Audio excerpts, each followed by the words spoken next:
Greetings everyone. I'm sure not everyone is here, as many as said are here currently. Um, the idea is to present. I don't know if you can hear me. I don't think any of my image is showing up because I can't see it on the other end. So I don't know what is going on. So I can just put it down. Okay. So the I just thought I should come and share. I want to start doing this so that I can be able to kind of do the news roundup for the week, and put our own perspective on it.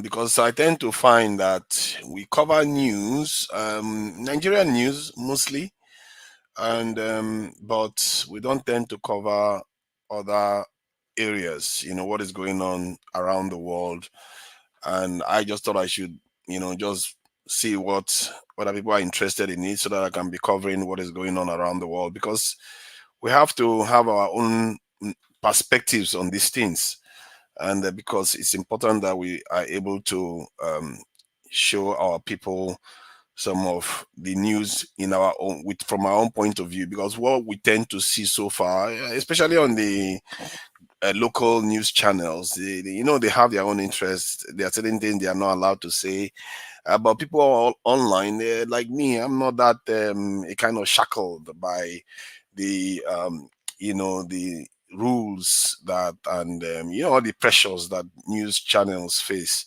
So I would just give you, as I see it, as a common, fellow African black man and somebody based in the UK, how we see the news. So first of all, I want to start with the Nigerian one, because since the channel is mostly Nigerian, isn't it?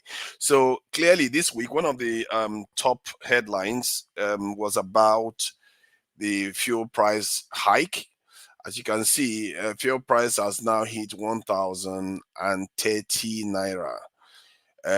That's what it has been set to, and I think is because the government is looking for a way to completely stop the fuel subsidies, and if possible, also pass the blame to Dangote refinery, kind of, because if Dangote refinery is coming on stream and the petrol price goes through the roof, no matter what you say, people will just feel that that increase was linked to Dangote coming on stream.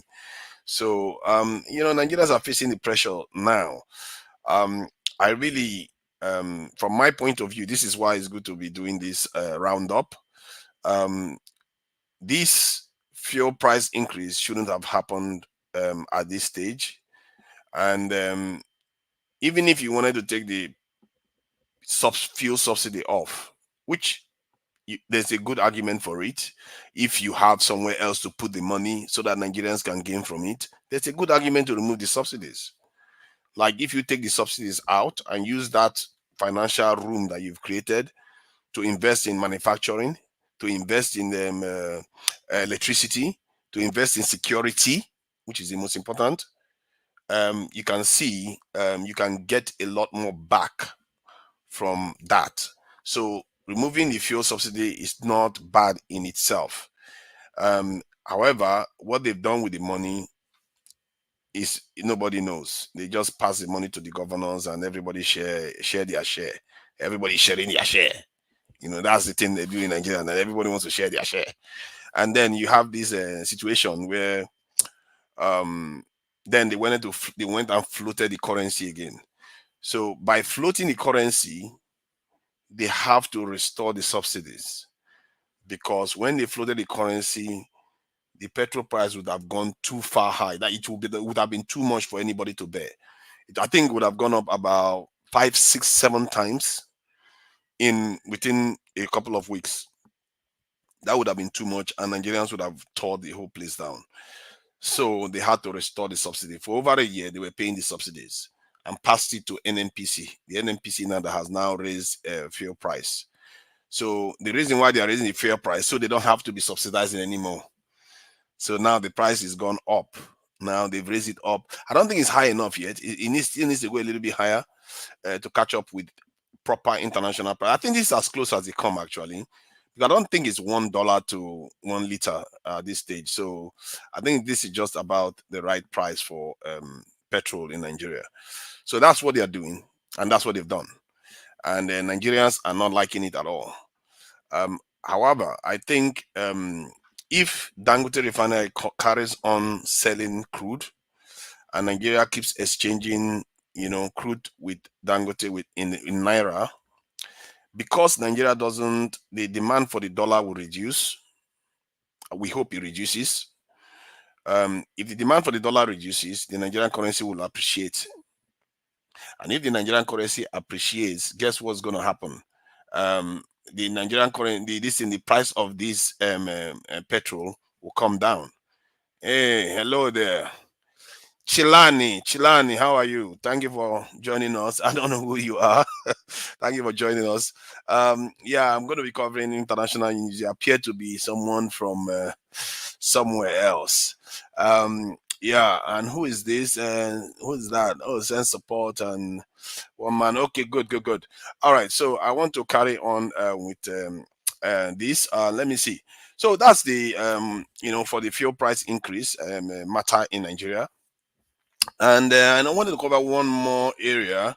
The current president of Nigeria is in London, and two previous presidents are also in London. One Ogundikbe, a kind of politician, in Nigeria.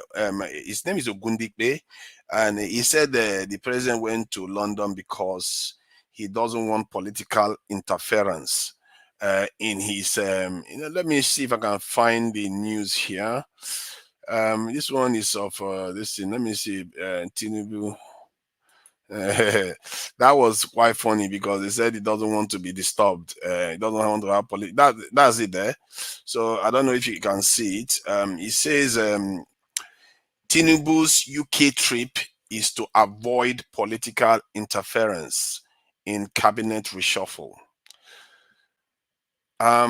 This is where we are now. When you want to a kind of reshuffle your cabinet, you have to send your you have to travel overseas to go and avoid political interference. That's really strange. Um, Leaders shouldn't have to run overseas to have their cabinet reshuffled. I don't know, Shilani, if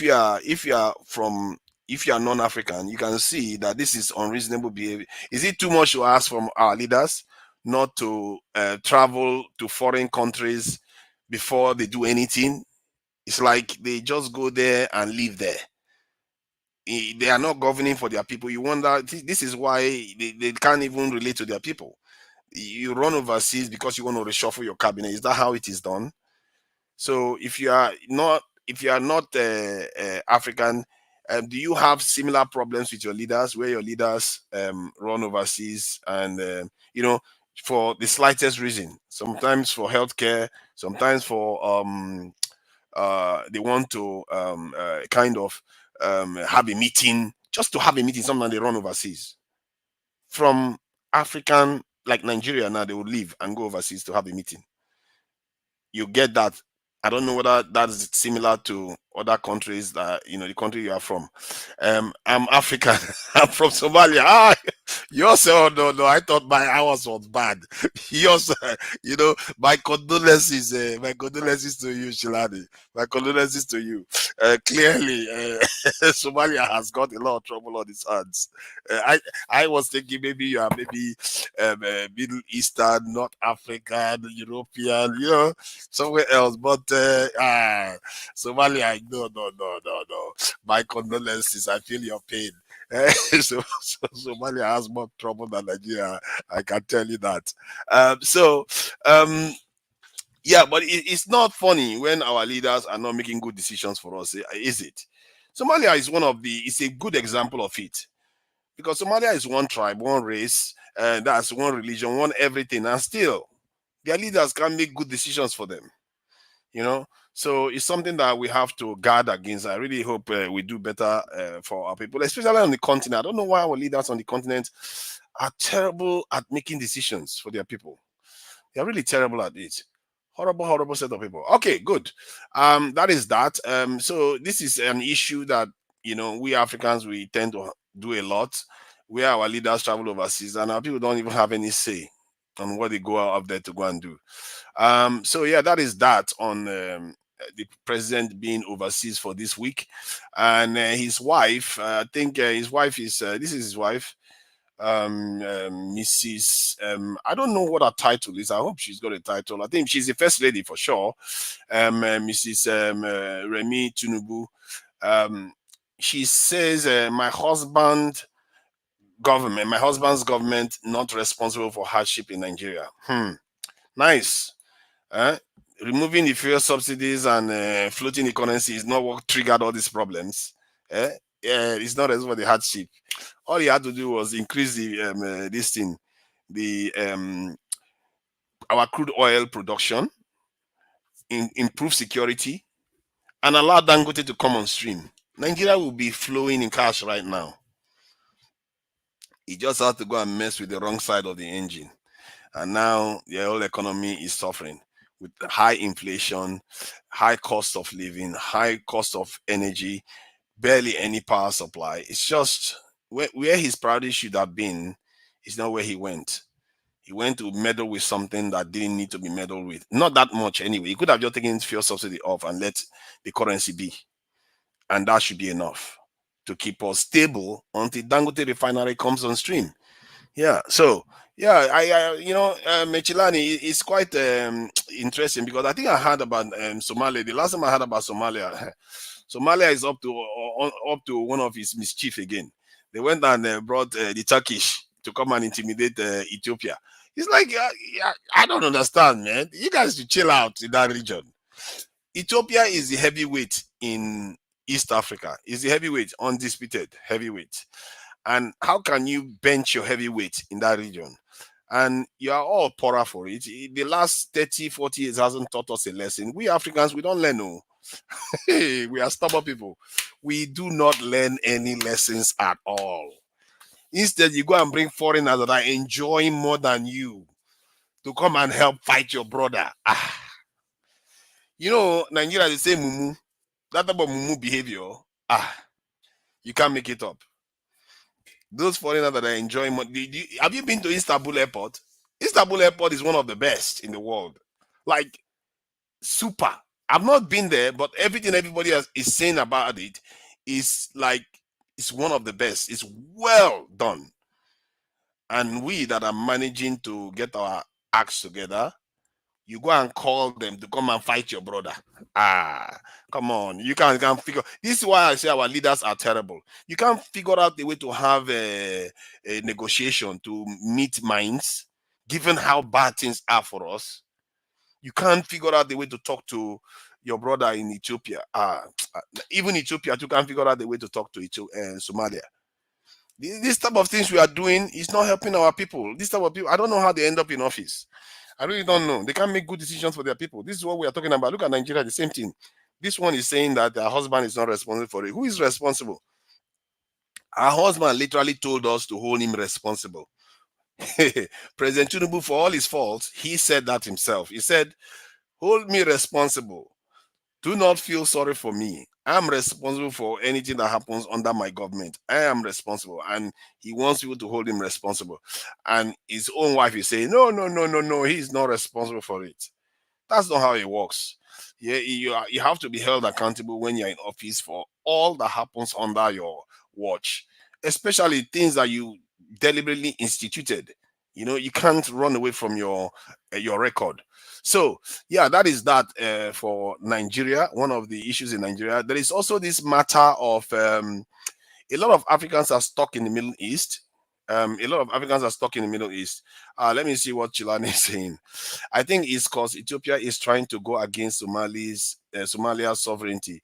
If Ethiopia wants sea access, they should go to Mogadishu and make an agreement with the president instead of causing division. I agree with you.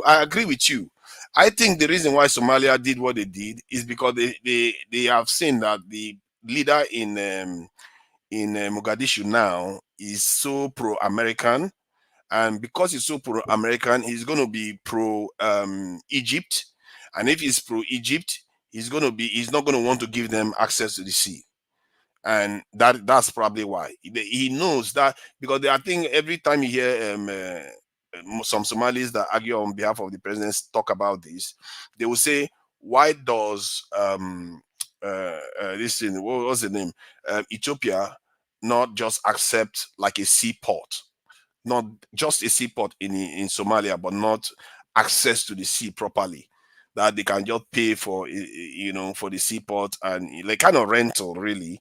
So, and but the issue, that is not the issue. Somalia is not Ethiopia is not looking for access just because of economic reasons. It's looking for access for strategic reasons, and Somalia knows it. Somalia knows it.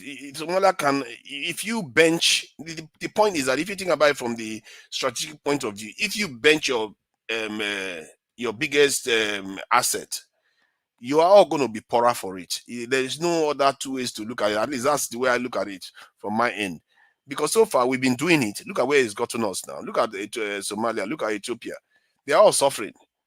That region is suffering for it, and the same thing you can see in many African countries where they just have these silly arguments with each other. Look at the argument Nigeria and South Africa is having recently. We're having silly arguments for what? Our people are not doing very well. Our countries are very, very poor. These countries are very poor. Somalia is very poor. Ethiopia is very poor. Nigeria is poor. What are you arguing about? And then the worst of all is that then you go and call people. You can have your argument, lock yourself in a room, make it argue and meet minds. Find a way to meet minds, because I believe that the way things are going right now, if we carry on like this, it's not going to go very well for us. Things are going to get very ugly, and then we have to figure out a way to work together. So yeah, hopefully it will it's solved, because I really don't want more fight. Definitely no more fighting. We don't want more fighting. We've had enough of it. We fought enough fights in that country, in that continent, and especially Somalia. No, no, no, Somalia don't need fighting. You've had enough. You've had enough, and that is why it's so frustrating that the first thing he did was go and bring Turkey, and now Turkey basically controls the waterways in Ethiopia. As if we don't learn any lesson. Tomorrow, what if you decide to come on shore and take over? What are you going to do? You start another fight fighting Turkey. You can't defeat Turkey. You can't defeat Turkey. Turkey is a NATO country. You see the kind of trouble our leaders, the kind of decisions our leaders make. You go and invite a NATO country to your doorstep. Because of what? If they decide to just bank their ship and moor their ship and just climb on shore, what are you going to do? You are done. You're done. You can't defeat Turkey. There's no way in hell you can fight Turkey and hope to win that fight. So I will leave it at that, though. I just hope we start making better decisions. So on that one, let me go to this issue of Israel Iran. There's this tension that is going on. I'm going to be running up soon because I think I'm getting a call for a meeting. Yeah, this should be about 30-minute session really. I think we'll have 10 minutes or so left. So this Iran Israel tension that is going on now, there is this Iranian general that is still missing. Man, Iran, they've lost a lot of people, I tell you. Iran has lost a lot of officials. They've taken a lot of hits from Israel. They barely hit back. I don't know why people are asking us if Iran has been attacking Israel all this way. They barely hit back. But that said, Israel is looking to hit back now. And but I noticed that over the weekend, I don't know whether anybody noticed it, there was a kind of earthquake, small earthquake that happened in Iran.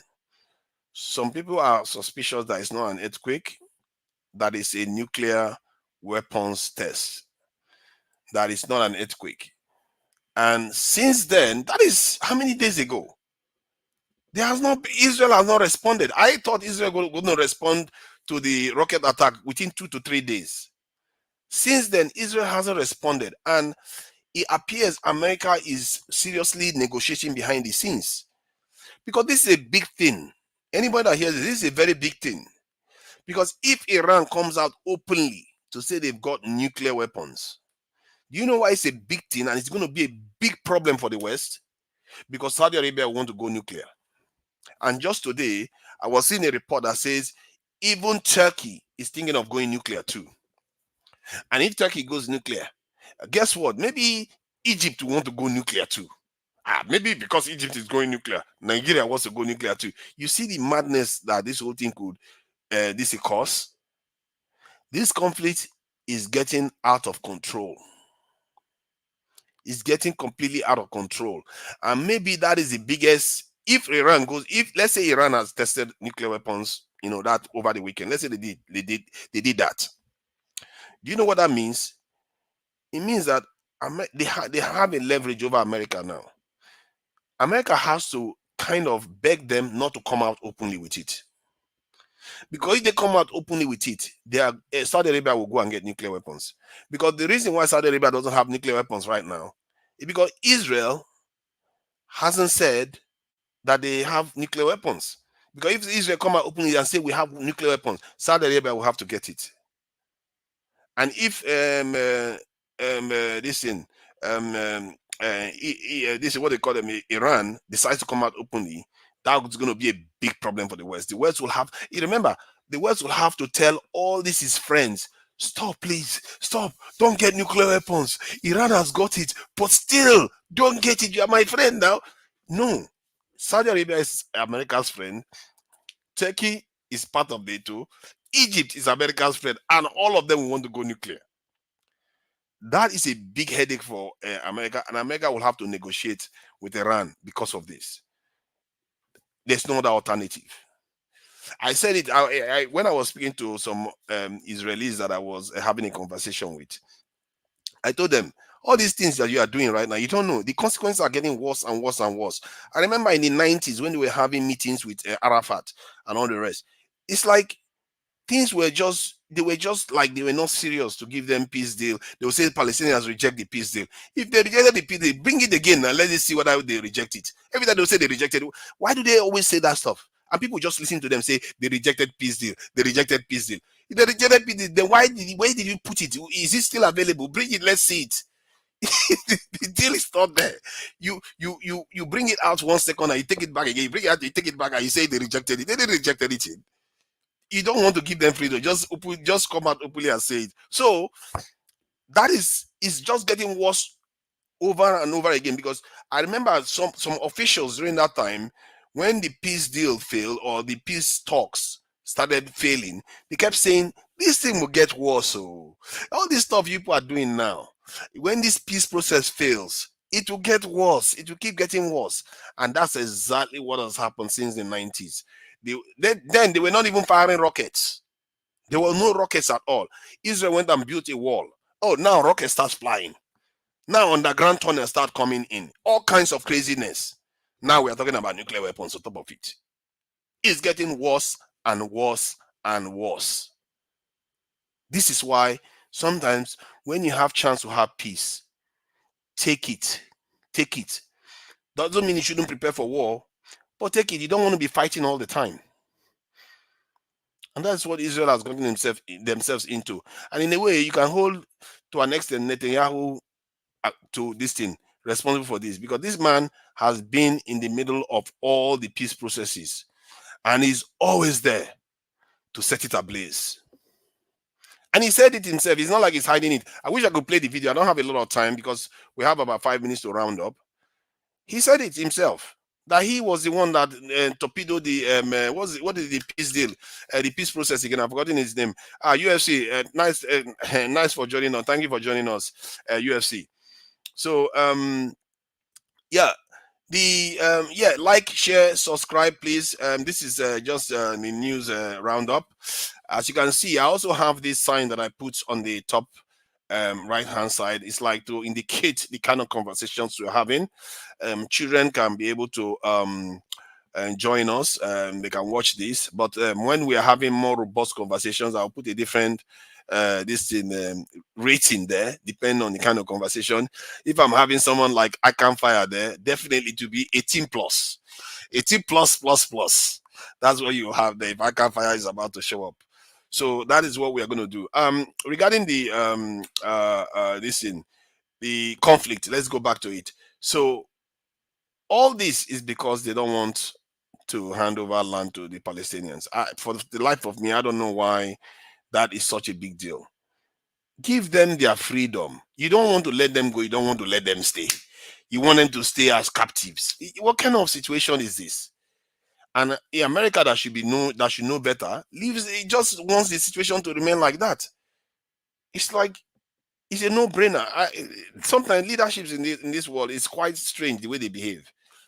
So it's very, very petty. So that is that, and this is a big headache. And I think that test over the weekend is the reason why they are still having conversation till today. Israel would have gone. Israel would have gone. America probably told them, come back, come back, come back, come back. We just found out that Iran may have gone nuclear. You are not going anywhere. Oh. Hey, the last thing we did is you both of you start exchanging missiles, and the whole thing get out of control. Because Iran is going to go nuclear before you even go. And it's clear Iran can deliver it. They have hypersonic missiles.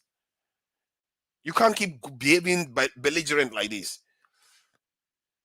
This president of Israel, and I have to say, the Israeli society has gotten a little bit seduced by the power they wield, which you can understand why you get seduced, because if you have such a power, you start thinking that you are somehow special. You start thinking that you are not going to be held accountable someday. You start thinking that, nothing will get to you. And so far, it's been proven true. But it doesn't mean there will be no day for accountability. And there's a lot of people queuing up against Israel right now, from International Criminal Court, ICC, all kinds of people. The accusations against Israel right now is just building and building. And it's been building for a long time. And that is not good. It's been building for a long time. What kind of, as a nation, why would you build such kind of karma for yourself? What if America tries to pull its ladder away? What happens then? The rest of the world that you're supposed to work with, they turn on you too. You can't live like this. You have to have ways of making friends, real friends, not only America. Not only America. That's my advice to Israel. If they, not that they care about what I say anyway, they need to make real friends in the world. Leave the Palestinians to go. To be fair, if they didn't have the Palestinians, Israel would be it would be far more developed by now. Can you imagine if Israel didn't have this Palestinian issue? Israel will be so developed that they are looking to start manufacturing microchips. They will be so by far ahead right now. All these wars, conflicts, because of what? Because of what? For a bit of land, and you are not going to take. No matter what you do, you're not going to take the entire land. Sooner or later, you still have to bring the Arabs in. There are already Arabs inside Israel itself. What are you going to do? It's a no-brainer. I don't even understand how the debate happens in Israel. I don't know. It's one thing to say you're afraid for your survival. It's another thing to just hold people on as captives. You don't want to let them go. You don't want to let them stay. And the whole thing is getting worse and worse and worse to a point where we begin to worry about nuclear weapons. That is crazy. It's gone out of control too far. It's gone too far. All right, so that is that. Let me see what else is going on. The Democrats in America. Those ones. Things are not looking very good for Kamala Harris. So things are not looking very good for her. If I'm going by the polls, things are looking very bad, and I think part of it is due to this conflict that is going on in the Middle East. So I will just share the poll quickly so that you all have an idea of where things are headed for the Democrats and the Republicans. So let's see. Trump versus in Pennsylvania. This is critical state that Kamala Harris has to win. Trump versus Kamala Harris. Trump +1.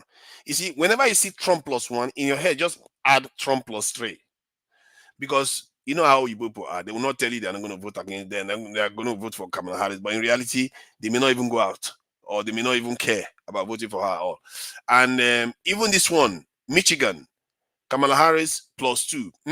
I don't believe that. In reality, she's going to lose it. If this is how it goes into the polls, she will lose because they will vote more for Trump, and especially if Trump supporters have what they call more passion, enthusiasm for him than Kamala Harris supporters.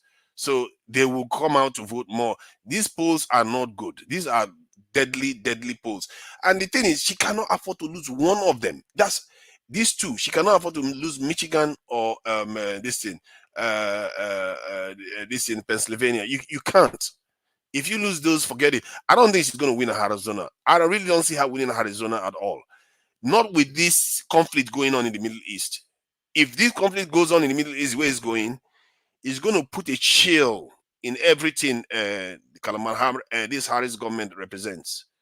Because say whatever you like about Trump, people always remember that during his time there was no war. Even if maybe he did some things that could easily have led to war, you can even argue that this Hamas attack that happened may be as a result of some of the things he did when he was in office, where he decided to just move the capital of this Israel to Jerusalem and did all those things. He did so many things that I think the U.S. embassy he moved to Jerusalem or something like that. He did something like that. So all those reckless moves that he made probably told people like Hamas and the rest of it, like, you know what, these people are not serious. They just want to do whatever they like with us. All those things don't help. If you were having peace talks and pushing each other, both sides, for them to work together, things would have been a lot calmer. And I'm sure Israel would be better off. I don't understand this conflict. Why would you want to just keep having these problems? Israel gets 3 point something billion dollars every year from the US. They have so many friends around the world. Why put yourself through this nonsense? All because of a piece of land? I don't, for the life of me, I don't understand it, because personally, if I was them, I would just say, all these wahala people, go away, go away, go away. Leave us, let us start enjoying ourselves. Let me, Lord, build our security, build our nation. Let us start living like proper Middle Eastern people. Because you are part of the neighborhood now. If you are part of the neighborhood, make yourself comfortable. Don't alienate yourself from your neighbors. Don't hold people captive and pretend as if they are the ones holding you captive. You say you won't let them go and you won't let them stay. Yeah. What is that? That's no way to be. And I think it's almost like a sin from heaven, where you hold people captive. You know how even in the Bible, where they said that Egypt was holding the Israelites, where let my people go, let my people go, kind of thing. That is what Israel is putting itself. They're making themselves look like the Egyptians now. If you hear about some of the situation and the state and how the Palestinians live in the occupied West Bank, the kind of treatment that they get, you feel sorry for them. It's even more hostile than what used to happen in South Africa. I heard that even the water that comes from the sky, that they capture it and they decide when to give it to the Palestinians or not. Even the water that comes from the sky. I think this was in Hebron. I think man. When I heard that, my jaw dropped. How much do you have to control a people that you capture the water from the sky? Unbelievable. That, for me, I need to investigate that one further. This was from I think Ta Nihisi quotes. I think he was the one that he was having an interview and he commented on it because he was there. He said he went there. He said some of the stuff those people go through, you will not know it when you just listen to the media. We just hear about occupation, but we don't really know how deep it is there. How the people live there. That until you go and experience it and see for yourself, you will not understand it. And every Israeli will tell you that you don't know, they did it, they caused it themselves, they were doing suicide bombing, they were doing all this stuff. People don't care about that. That's what they don't understand. They don't care about that. They care that you are the one holding them. They were not doing suicide bombing when you didn't this thing before you held them. They fought a war, they lost. That's the Arabs, I mean. They fought a war, they lost. But it doesn't mean you should keep a population captive. Let them go. I don't even understand why this is even a discussion. It's really strange. When you think about it, in a modern world, you are being told to let another people go, and as a nation, you just hold on to them and you try to rationalize it somehow. My God, this is we have to be careful in life. Some of the things we do, like what we see with the Somalis and this is. So that said, anyway, I think the Democrats are going to be in trouble in this election if this conflict remains hot. There is no ceasefire before election. As a matter of fact, if there's no ceasefire, at least a week before the election, Kamala is definitely, mark my word, she's 100% going to lose the election. There is no way she's going to win it. Because even Democrats that would like her, even if 5% of them choose, no, I'm not going out today. I'm not going out. This is too much. I'm not going out. These people are too nasty. They look at how many children have been killed. 16,000 children killed, and they keep telling us that they are looking for peace, peace, peace, peace, peace, peace, and you're just killing people. I've never seen people that are such experts at procrastination like Americans. They will tell you that they are talking peace. This is exactly what they did with Arafat. They thought we are doing making peace deal. We are doing peace deal. Peace deal for how many years, and nothing came out of it. Now we are living witness to their capacity to say, we are calling for a ceasefire. Ceasefire. I really need ceasefire. I really need ceasefire. Ceasefire. But the ceasefire never comes. So it never comes. I need ceasefire. Oh, Biden will be like, Netanyahu is a rubbish man. He's a liar. He's this, is that. But you know what? I like you, Netanyahu. Take this $6.8 billion. He's like, what kind of mixed message is that? You give me money to go and bomb people and you say you don't like him. That doesn't add up. The entire thing is chaos. And I think because of this, Kamala Harris is going to lose. If they don't have peace anytime, if they don't have ceasefire anytime soon, she's definitely going to lose. There's no saving her. Nothing she's going to do will save her. She'll be done. And it's a shame. And I actually think it's good that Trump wins, because these Democrats are awful people. Democrats are awful people. Let me see. Oh, Kelechi Ndoka. I hope you're not about to call me some names now. Okay, you are, are you not a hypocrite? You want Israel to let go of Palestinians?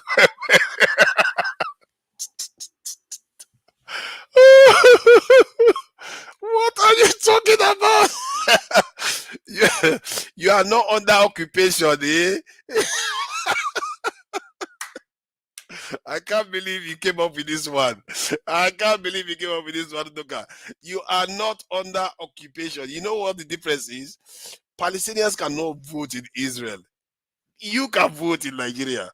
Palestinians they don't have any rights in Israel. You have rights in Nigeria.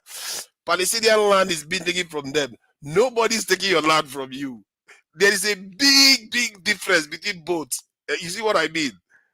If Israel decides today that Palestinians should join them, I will support. And I believe most Palestinians will vote for it. Most Palestinians will vote to join the Israeli state. You see what I mean? They will vote to join the Israeli state. So this is talk about Biafra. It's not the same thing now. You know now.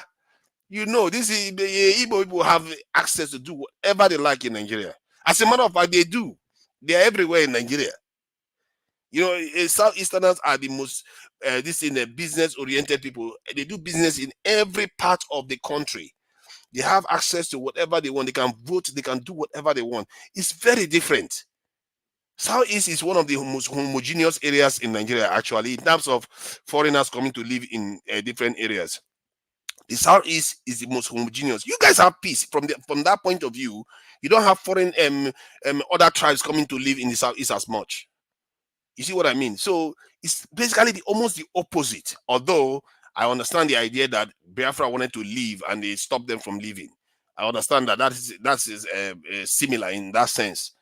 But to be fair, it's not even similar because Palestinians were never part of Israel anyway. But the case for Biafra is very different. If you want to look at cases that are similar to Biafra, you would say maybe American Civil War. For the American Civil War, when they wanted to break up, there is the case of the Kurds of Turkey and Iraq, the case of the Catalonians of this thing. So it's not the same. You see, it's not the same. You didn't know. Thank you, Chilani. Thank you for subscribing. You know, like, share, and subscribe, everyone. I will be doing this weekly so that we can be digesting, events of the week. I'm sure I'm going to get better at this. This is just the first time of going through the news of these things. Yeah, it's very very interesting. I do like it. I think I've done gone over time actually. Next time I'll get more information and a lot more this in presentation to do to share, digest the news in our own way so that we understand more about what is going on. So, but Chilani, man, that thing, I really, feel bad about how Turkey is now controlling the waterways again, bringing a NATO country in this thing. Chilani, if there's one thing you want to take away from this, if any nation is technologically more advanced than you, they are economically more advanced than you, they are a potential threat, no matter what they say that they are friends. Because if these people were your friends, how did you manage to fight for how many decades without having peace? Yeah, they might say they are helping you a little bit, a little bit, a little bit, but this is fight between come on. We have to be careful, oh, the people we invite to our door. We have to be careful. So that's all I say. Ethiopians might be, close rivals of Somalia, but what is Somalia fighting to preserve? What is Ethiopia going to steal from them? It's not like Ethiopia is living large right now, and Somalia is about. Somalia is living large, and Ethiopia is just coming to steal something from them. No, all Ethiopia is asking for, give us access to the sea. Just give us a pathway, a route where we can just travel our way. You have it; it's yours. We just loan it. Just give it to us. We are not. As a matter of fact, it might even create peace between both of them. It might create peace. Can you imagine if Somalia and Ethiopia cooperated? Can you imagine it? If Ethiopia and Somalia work together, that region, you will be controlling it. All that oil resources you will have, Somalia will enjoy it because Ethiopia will help back it up. But instead, people can't let go of old rivalries. Old rivalries. Europeans slaughtered themselves. From what I gather, the latest figure shows that they lost about 80 million people in the Second World War. Look at them now. They have the European Union. They're not busy fighting themselves. We have to learn from our mistakes. So that's all I'm going to say on that. So thank you for joining me today. And I hope you all like, share, and subscribe. This is very, very important. Subscription is very important. And I thank you, Chilani, for subscribing. I really appreciate it. And whoever has not subscribed, subscribe. And if you have people you know that could subscribe to the channel and would like to be hearing the analysis of weekly events, encourage them to come and subscribe because I'll be doing more of this and I'll be raising the standards. I really want to do better by this channel and my subscribers. So thank you. Till next time. I catch you all. Bye.